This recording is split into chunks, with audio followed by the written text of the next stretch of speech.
अहमदाबाद में हुए प्लेन हादसे ने पूरे देश को हिलाकर रख दिया है। पल में लोगों की खुशियां मातम में बदल गई। इस प्लेन में कुल 242 लोग सवार थे। हालांकि इस हादसे में कितने लोग बचे, कितने लोगों की मौत हुई, इसका आधिकारिक आंकड़ा अभी तक सामने नहीं आया है। लेकिन हादसे के बाद जिस तरीके की तस्वीर सामने आई है वो अपने आप में ही इस घटना की गंभीरता को बता रही है। न्यूज़ 360 में कई और भी खबरें हैं। इन सभी खबरों को तफसील से जानने के लिए हमारे साथ अगले 45 मिनट बने रहेगा। आज शुरुआत करेंगे अहमदाबाद में हादसे का शिकार हुए प्लेन की उस खबर से जिसने पूरे देश को स्तब्ध कर दिया है।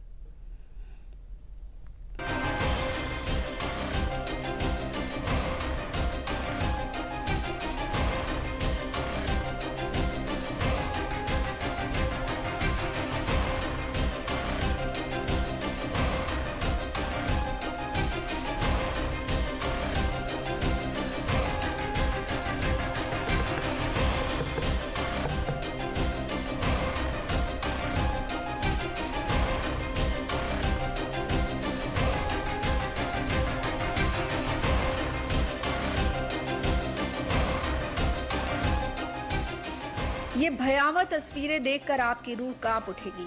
पल भर में प्लेन मलबा बन गया। आसमान में उठते काले धुएं का गुबार बता रहा है कि यह हादसा कितना बड़ा है। प्लेन का लगभग हर हिस्सा जलकर खाक हो गया। धमाका इतना खौफनाक था कि आसपास की सड़कों पर हर तरफ सिर्फ लाशें बिखरी दिखी। जले शवों को पहचानना तक मुश्किल हो रहा है। सड़क पर कई लोग के शरीर के अलग अलग हिस्से होकर पड़े रहे। तस्वीरों में दिख रहा ये प्लेन का पिछला हिस्सा है। इस हादसे में सिर्फ यही एक साफ तस्वीर दिखी है। बाकी ना प्लेन का कोई हिस्सा सही दिखा, ना ही इस प्लेन में सवार लोग।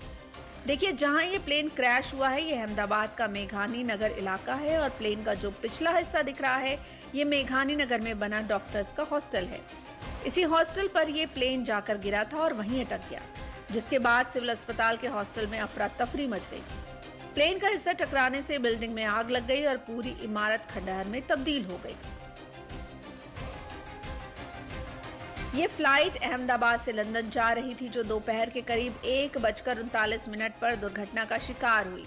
इस प्लेन पर 242 कुल यात्री सवार थे। इस प्लेन ने अहमदाबाद के सरदार वल्लभ भाई पटेल अंतरराष्ट्रीय एयरपोर्ट के 23 नंबर के रनवे से टेक ऑफ किया था। प्लेन में 2 पायलट और 10 क्रू मेंबर थे। प्लेन के पहले मुख्य पायलट कैप्टन सुमित साबरवाल और दूसरे फर्स्ट ऑफिसर क्लाइव सुंदर थे। फिलहाल किसी का कोई अता पता नहीं है। देखने वाले बताते हैं कि यह विमान बेहद नीचे उड़ान भर रहा था और सीधे 5 मंजिला इमारतों से टकराया, जिससे उन इमारतों में आग लग गई। अब ये वीडियो जरा आप देखें। दावा है कि ये वीडियो ठीक प्लेन क्रैश होने से पहले का ही। आप खुद देखिए कि प्लेन टेक ऑफ करने के बाद भी कैसे नीचे की ओर जा रहा है और करीब 11 सेकेंड बाद ही ब्लास्ट हो गया और ब्लास्ट के बाद धुएं का उठा ये गुबार भी देखिए। धमाका इतना तेज हुआ कि कई किलोमीटर तक इसे महसूस किया गया। यही नहीं, इस हादसे में सिर्फ प्लेन में सवार लोग ही घायल नहीं हुए, बल्कि जहां ये प्लेन गिरा यानी सिविल अस्पताल का हॉस्टल और आसपास के कई लोग भी इसमें घायल हुए हैं। खबर लिखे जाने तक 50 घायल लोगों को अहमदाबाद के सिविल अस्पताल में लाया गया था। बाकी जो परिजन अपनों को लेकर परेशान हैं, बीजे मेडिकल कॉलेज में उनके लिए डीएनए परीक्षण की व्यवस्था की गई है। दोपहर के 1:40 बजे के आसपास प्लेन टेक ऑफ होने के साथ ही दुर्घटनाग्रस्त बना। जिस विस्तार में प्लेन क्रैश होकर गिरा है वहां पे अहमदाबाद सिविल हॉस्पिटल के विद्यार्थियों के हॉस्टल, स्टाफ क्वार्टर और अन्य रेजिडेंशियल विस्तार है। उस विस्तार के लोगों को भी ईजा पहुंची है। 50 से जितने घायल व्यक्तियों को सिविल हॉस्पिटल अहमदाबाद लाया गया है, जिन्हें श्रेष्ठ सारवार दी जा रही है। अभी वो सघन सारवार में परंतु स्टेबल परिस्थिति में है। फ्लाइट के जो पैसेंजर है उनके जो सगे हैं, नजदीक के सगे हैं, उनसे रिक्वेस्ट है कि डीएनए टेस्टिंग की व्यवस्था हम लोगों ने बीजे मेडिकल कॉलेज के कसौटी भवन में की है। आप सबसे अनुरोध है, जिसमें खास तौर पे माता पिता अथवा उनके पुत्र पुत्री नजदीक के सगाओं में होते हैं, आपसे रिक्वेस्ट है कि आप डीएनए सैंपल के लिए कसौटी भवन में बनी हुई व्यवस्था पर अपने सैंपल दें, ताकि दुर्घटना के जो विक्टिम है उनका आइडेंटिफिकेशन जल्दी से हो सके। प्लेन के जो मुसाफिर हैं उनके रिलेटिव और बाकी जो इजा होके घायल होके सिविल हॉस्पिटल आए हैं उनके सगे संबंधियों को अगर किसी भी तरह की पूछताछ करनी है, ज्यादा माहिती की जरूरत है, तो उसके लिए सिविल हॉस्पिटल अहमदाबाद ने 2 हेल्पलाइन नंबर शुरू किए हैं। एक नंबर है 63 57 37 38 31 एवं दूसरा नंबर है 63 57 37 38 41। इन 2 नंबर पे आप माहिती के लिए संपर्क कर सकते हैं। अहमदाबाद के इस भीषण प्लेन हादसे ने पूरे देश को हिलाकर रख दिया है। इस हादसे की खबर सुनकर हर कोई स्तब्ध रह गया है। विमान में सवार यात्रियों और चालक दल के सदस्यों के परिवारों के लिए यह खबर किसी बड़े झटके से कम नहीं है। देश भर के लोग इस हादसे के बारे में सुनकर दुख और चिंता में हैं, लेकिन सवाल है कि ये हुआ कैसे। तो इसकी अभी कोई आधिकारिक पुष्टि तो नहीं की गई है, लेकिन जो प्लेन के टेक ऑफ और हादसे तक हुआ वो हम आपको समझाते हैं।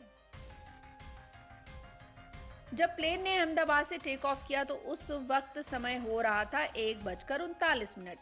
फिर इस विमान ने 1:39 और 30 सेकंड पर मेडे की कॉल की और 1:39 और 50 यानी टेक ऑफ करने के महज 50 सेकंड में ये क्रैश कर गया। जानकारी के मुताबिक अब तक करीब कई शव मिले, लेकिन सभी शव जली हुई हालत में हैं। लोग पहचानने की हालत में भी नहीं हैं। मृतकों के अवशेषों को स्ट्रेचर पर रखकर हॉस्पिटल ले जाया जा रहा है। एम्बुलेंस के जरिए जले हुए कई शवों को घटनास्थल से अस्पताल पहुंचाया गया।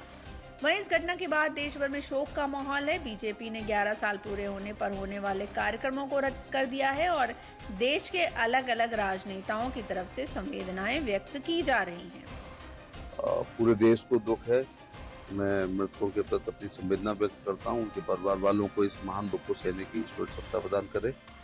और माननीय प्रधानमंत्री और माननीय गृह मंत्री अहमदाबाद मौके पर जा रहे हैं।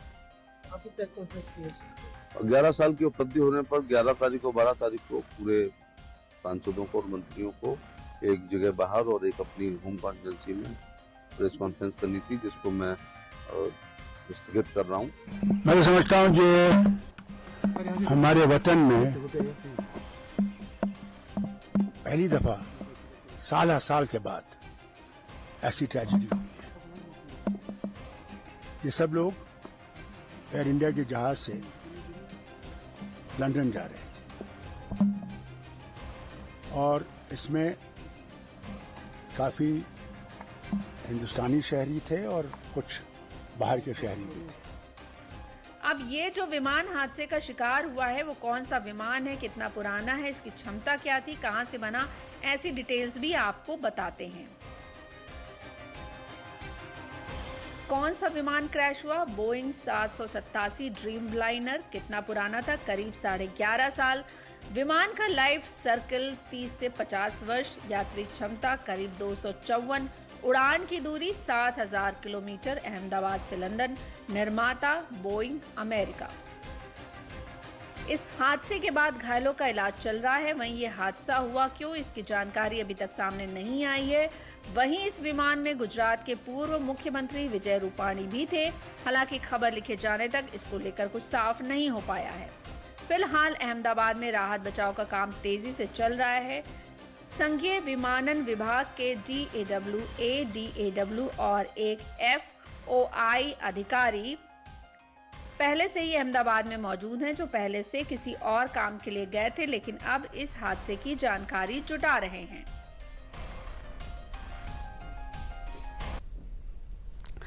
चलिए दूसरी खबर का रुख करेंगे, पर उससे पहले इस हादसे को लेकर तमाम जो जानकारी है, किस तरह की वहां पर स्थिति बनी हुई है, इसको लेकर अपडेट आप तक पहुंचाते हैं। गृह मंत्री अमित शाह अहमदाबाद विमान दुर्घटना स्थल पहुंचे हैं। ये बड़ी जानकारी, बड़ा अपडेट आपको इस हादसे से जुड़ा हुआ। विमान हादसे वाली जगह पहुंचे केंद्रीय गृह मंत्री अमित शाह। गृह मंत्री के साथ गुजरात के मुख्यमंत्री भूपेंद्र पटेल भी मौजूद रहे। आपको जानकारी दे दें कि नागरिक उड्डयन मंत्री राम मोहन नायडू पहले से ही घटना स्थल पर थे और केंद्रीय गृह मंत्री अमित शाह का भी वहां पर पहुंचना हुआ और मुख्यमंत्री की भी मौजूदगी उनके साथ। तो दुर्घटना के बाद गृह मंत्री अमित शाह कुछ ही घंटे बाद अहमदाबाद पहुंच गए। उसी को लेकर तस्वीरें आपके सामने हैं। गृह मंत्री अमित शाह के साथ गुजरात के CM भूपेंद्र पटेल और नागरिक उड्डयन मंत्री भी घटनास्थल पर नजर आए। अमित शाह ने ग्राउंड जीरो पर हादसे की जानकारी ली।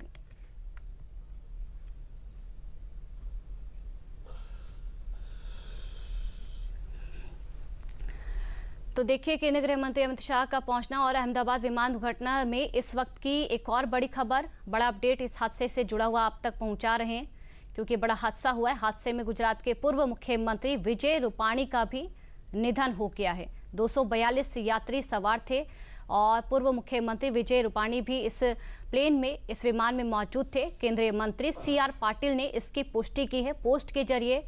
तो अब विजय रूपाणी नहीं रहे, पूर्व मुख्यमंत्री थे गुजरात के। हमारे नेता पूर्व मुख्यमंत्री श्री विजय रूपाणी भी इसी फ्लाइट में अपने परिवार को मिलने के लिए जा रहे थे, वो भी इस हादसा का शिकार हुए हैं। भगवान उनकी भी आत्मा को शांति दे। भाजपा परिवार में ये बहुत बड़ी खोट आई है और इस हादसा इतना बड़ा है कि माननीय प्रधानमंत्री श्री नरेंद्र मोदी साहब भी और श्री अमित भाई शाह साहब भी तो तुरंत गुजरात पहुंच रहे हैं और जो भी बन सकता है, जो भी कर सकते हैं, उसके लिए भी वो यहाँ पर आकर करेंगे। तो देखिए पूर्व मुख्यमंत्री गुजरात के रह चुके हैं विजय रूपाणी, और वो भी इस प्लेन हादसे में उनका जो है वो निधन हो गया। चलिए अगली खबर का अब रुख कर लेते हैं। इस विमान हादसे के बाद आपको जानकारी दे दें कि एयर इंडिया के CEO ने क्या कुछ कहा है, उनके क्या कुछ रिएक्शन सामने आए, वो आपको दिखाते हैं। This is a difficult day for all of us at Air India, and our efforts now are focused entirely on the needs of our passengers, crew members, their families and loved ones. I know that there are many questions, and at this stage I will not be able to answer all of them.